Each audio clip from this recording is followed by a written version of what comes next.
Hi Winederlusters, and in this episode I'm speaking with the founder of Non, Aaron Trotman. Welcome to the Winederlust podcast. My name's Jeanene and I run a wine events business in Canberra.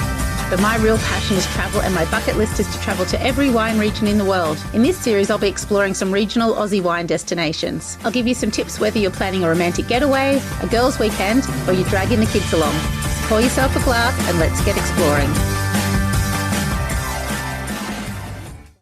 I'd like to begin by acknowledging the traditional owners of the land on which Non is produced on, Boomerang and the Wurundjeri, and pay my respects to their elders, past, present and emerging.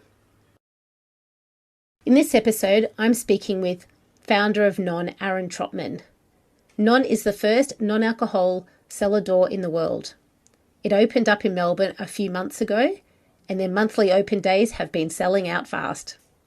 Aaron is a wine lover, and it's really interesting how he got into non-alcoholic drinks and how he developed Non, not necessarily to replace wine, but to give you another flavoursome alternative. Welcome, Aaron from Non. Thank you for joining me today. That's okay. How are you? Good.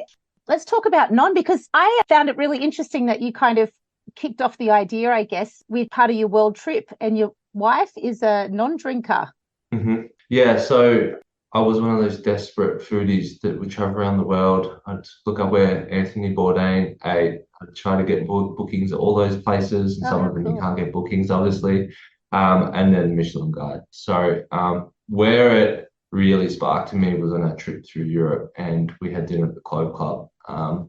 And the non-alcoholic pairings Miranda got, and I got the wine pairings. And during that meal, I was taking some of her drinks, and I was like, I actually prefer this. It actually goes a lot better with the food. I actually understand what's going on here.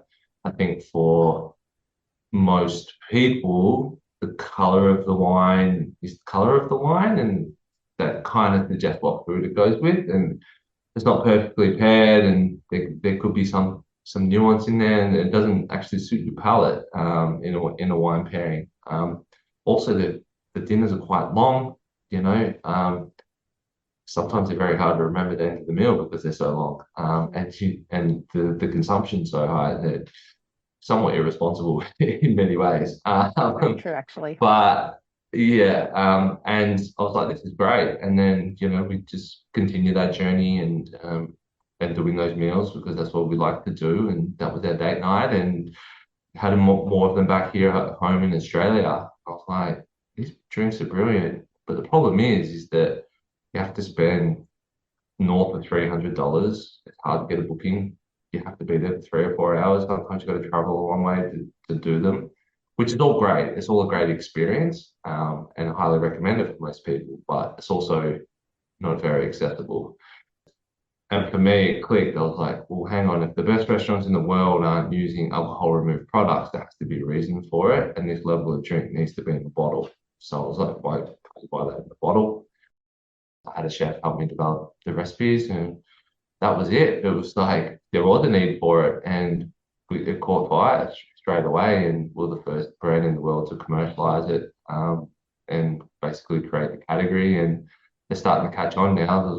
There was an article, and it was basically about, hey, non-alcoholic pairings are better than the wine pairings to go with the food, and more interesting experience, which I've always believed in and always been saying for the last 4 or 5 years. And to see an article saying the same thing that I didn't have an input on, I'm like, great, okay, it's starting to catch on a little bit.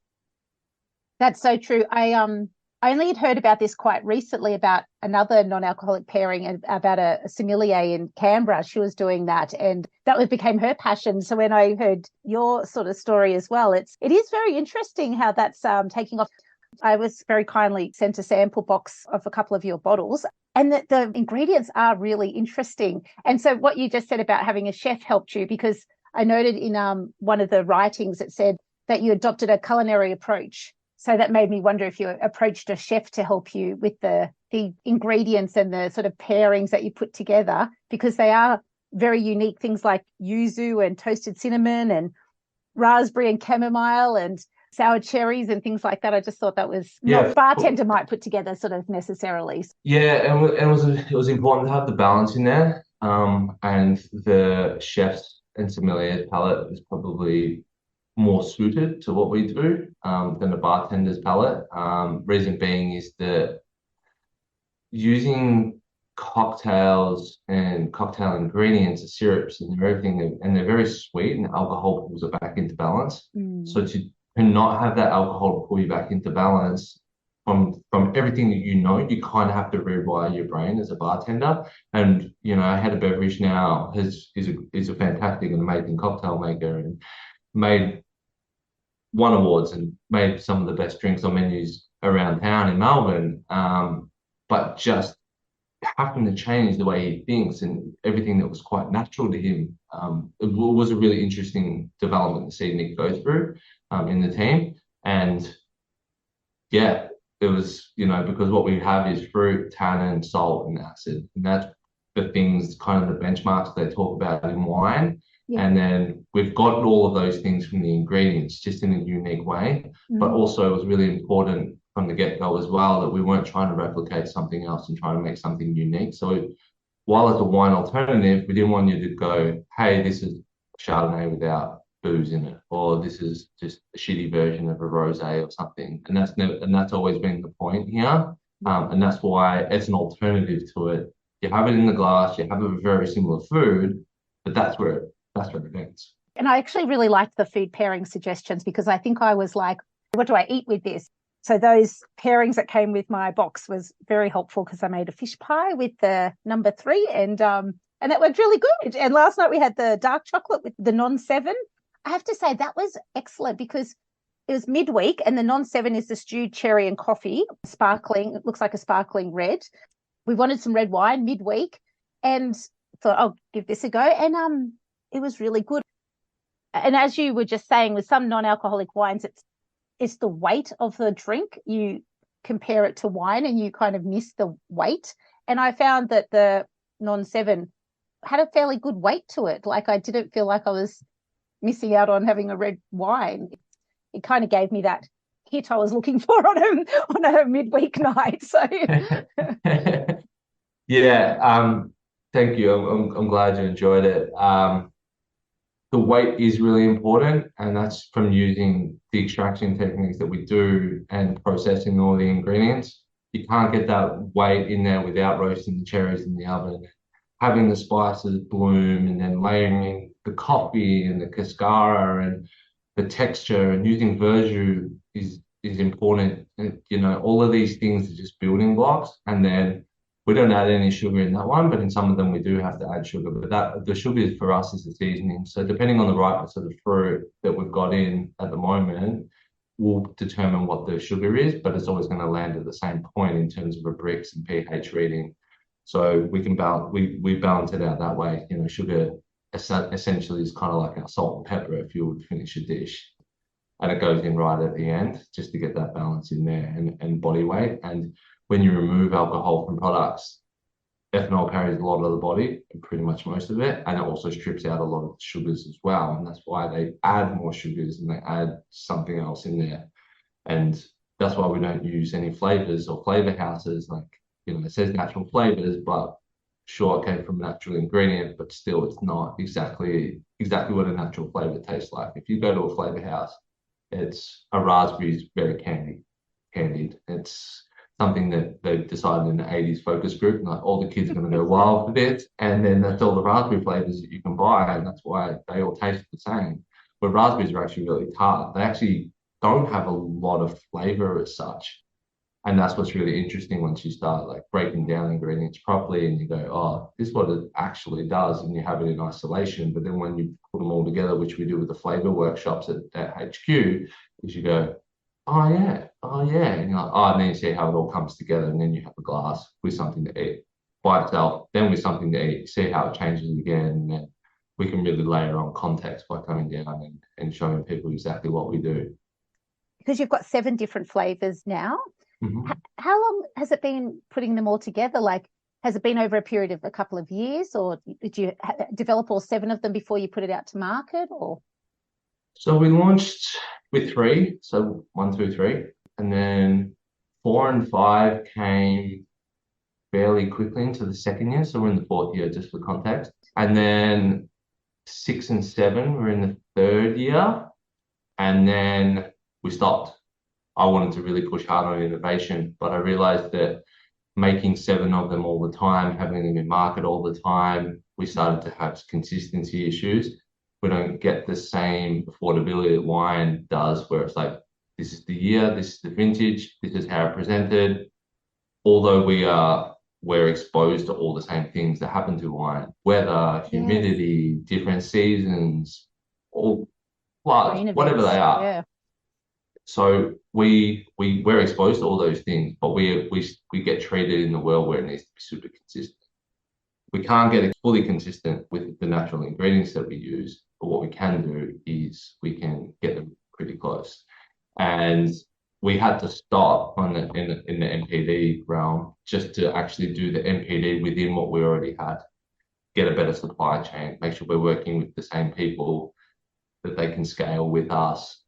And so we stopped doing all of that, and now we're starting to do some innovation again, because we've innovated within our own house, within our team. There's a lot of things we had to fix as a business just to make sure before we start throwing more stuff into this, we had to fix everything else. And we had to build the HQ that could support what we wanted to do first and improve our process in what we do. And that was through speed, food safety, all of those sorts of things. So now in innovation, we've probably got like not finished, maybe like 15, 20 drinks that I don't even know if any of them will see the light of day, but they're around and they exist, and there's some formulas on some pieces of papers in folders, but fun job sampling. yeah, yeah, exactly. And also, if you have too many as well in the range, it makes it really hard when you're going out and doing tastings, samplings. We had to pull it back to the core range. Just going back what you were saying, so the type of drinks category, you can't say that it's like a 2022 vintage or a 2023 vintage of the fruits, for example, and so that it can't differentiate each year like with wine. Is that the non-alcoholic category expects it to be the same every year, does it? No, not entirely. So if we have bucket loads of money, we can buy enough produce. To give you context, if we buy 6 months worth of raspberries, we have to buy 6 tons of raspberries, and they all have to be freeze dried. Yeah, right. Now that's a lot of money. We have to buy our verjus like we buy wine, but to buy all those ingredients and also have the storage, it's not actually very efficient for us to do that. Sure. So we could have labels where we're like, hey, this was the lead ingredients batch of it, and then this is it. But at the same time, that we don't have an unlimited shelf life like wine as well. We do have 18 months. We're comfortable that we'll be 24, but we haven't had the processes that we have in place now that we've been able to even been in business long enough to test it. If that's actually because we're in the flavor business, so flavor is more important to us. It's completely safe to drink for 3 years, 4 years, but is it what we want to put out and present to the customers? Are we giving them the best experience? That's the question. And what we do, it's expensive to make. It uses labor and stuff. We're not just buying drums of stuff and mixing it together in someone else's warehouse and then shipping it off in a bottle. So we have to have the price that we have, which is actually cheap once you actually understand what we do. And at $30, it's like a lot of people get paid $30 an hour or just above, and they're going to give us 1 hour of their life that they've worked for their money. Then we want to make sure it's the best possible experience. Yeah. So you would be making these drinks all year round, because I would assume that the harvest for different fruits would be happening at different times of the year. Yeah. Yeah, and that was part of the reason of pulling it back, because we were trying to buy pears out of season, or they were in season north but not south. Yeah. And it was giving us a totally different drink, of course.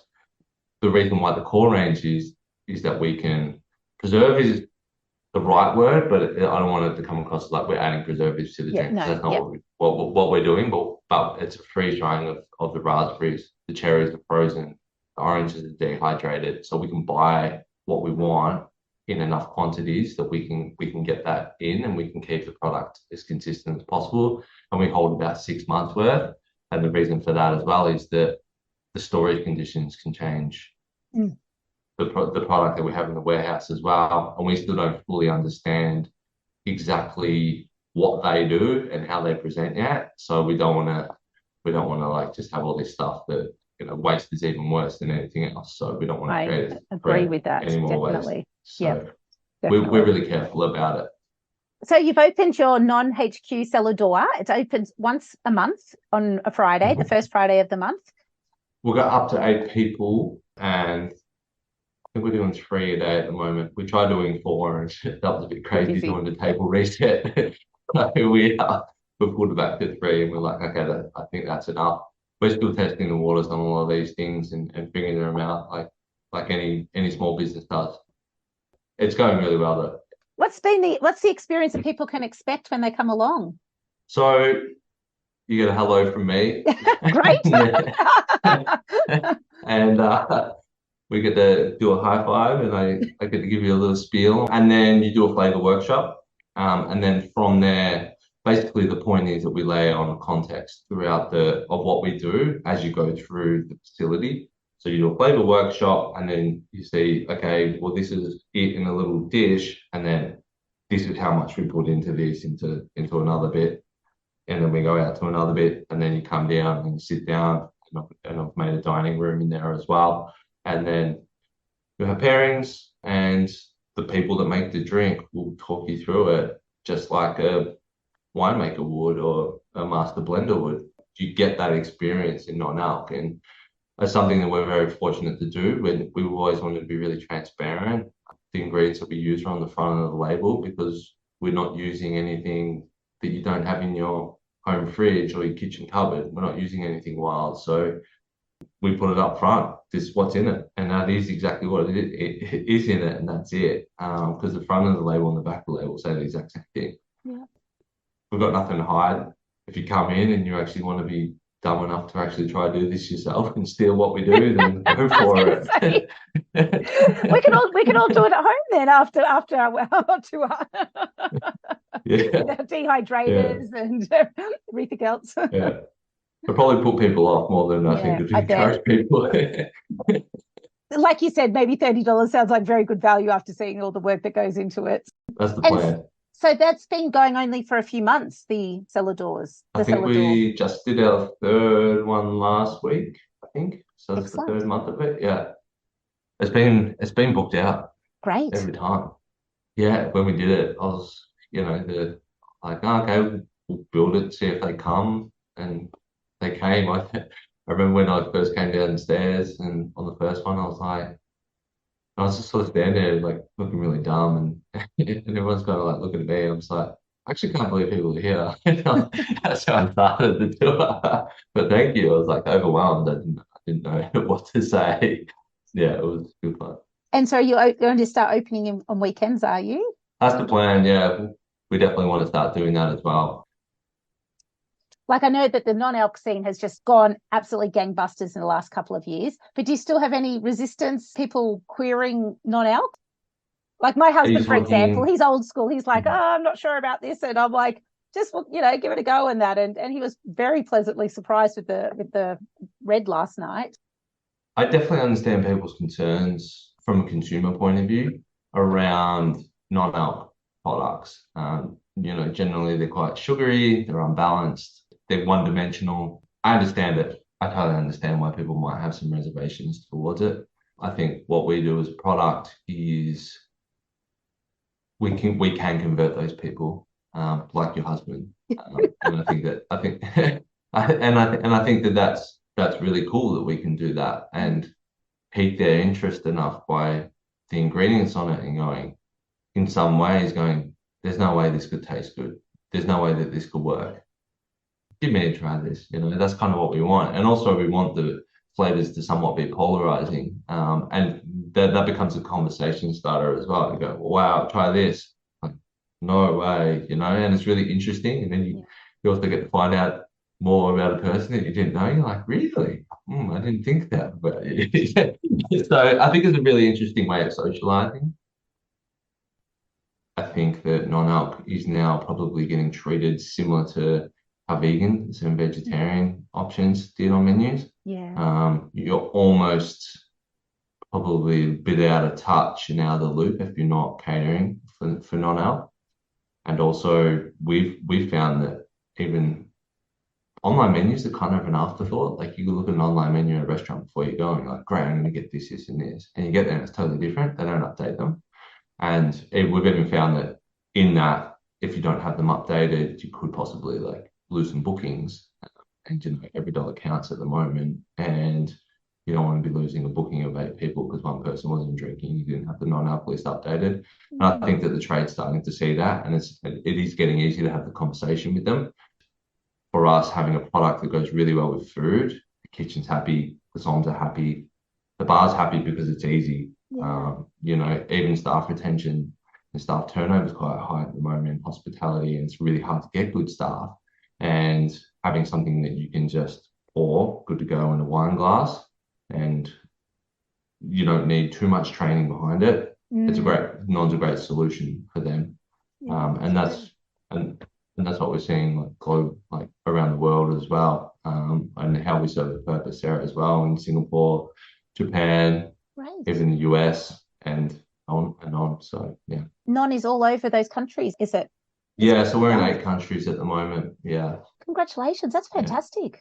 And widely available in restaurants across Australia as well. Yeah. So, you know, all the places that we mostly want to show up, we're in most of them, bar a few, and then independent liquor stores as well. Also like wine grocers as well. So somewhere from like Harris Farms to Market Organics in Brisbane, or a Leaf or a Gumtree here in Melbourne. We're in those places as well. And by the way, do you still have the odd drink now and again? Or have you converted? Yeah.